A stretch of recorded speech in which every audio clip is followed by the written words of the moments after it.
Lorsqu'on a des idées, il est toujours mieux d'exprimer ses idées et aussi de les mettre en pratique.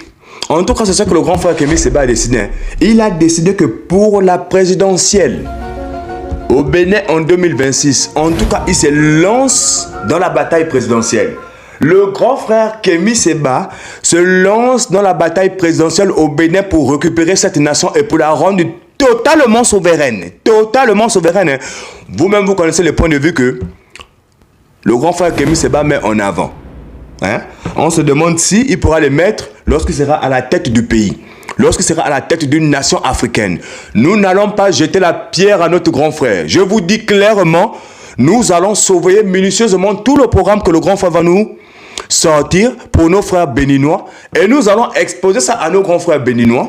Nous allons exposer ça à nos grands frères béninois. Mais déjà, nous souhaitons d'abord féliciter le grand frère de se lancer comme ça dans la bataille politique. Ce n'est pas facile. Ce n'est pas facile de se lancer dans la bataille politique, surtout au Bénin. Surtout au Bénin. Dans d'autres pays, c'est facile, mais au Bénin, c'est encore plus compliqué. Lui, il a sauté directement de l'OPA.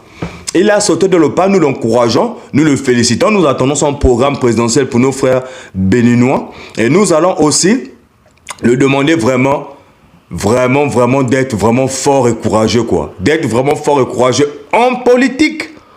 Surtout au Bénin, avec M. Patrice Talon, qui a déjà muselé tous les opposants, qui a déjà bloqué tous les opposants, eux de leur fermer les bouches afin qu'ils ne puissent plus parler.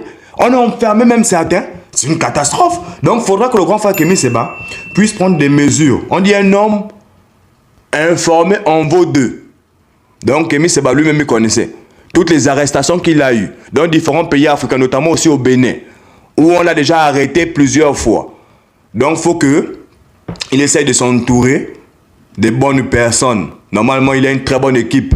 Avec son ONG, Urgence Panafricaine, ils essayent de faire du bon boulot afin de retrouver notre souveraineté, donc quelle que soit la nation africaine. C'est pourquoi la Chicotte TV, bien évidemment, Big L et toutes les équipes, nous allons surveiller le programme du grand frère Kémy Séba afin de tenir informés nos frères béninois sur ce que le grand frère veut proposer pour cette nation. Nous pensons que ça va être du bon. Nous pensons forcément que ça va être du bon. Je vous dis clair et net. L'élection présidentielle au Bénin, c'est en 2026. Donc, il a pris de l'avance. Il a déjà annoncé sa candidature afin de lui laisser se préparer et le temps aussi de mettre en place une stratégie dynamique. Mais, félicitations grand frère, ce n'est pas facile. Nous attendons impatiemment ton programme politique. Parce que, là, peut-être que ça peut nous donner des idées aussi. Peut-être que ça peut nous donner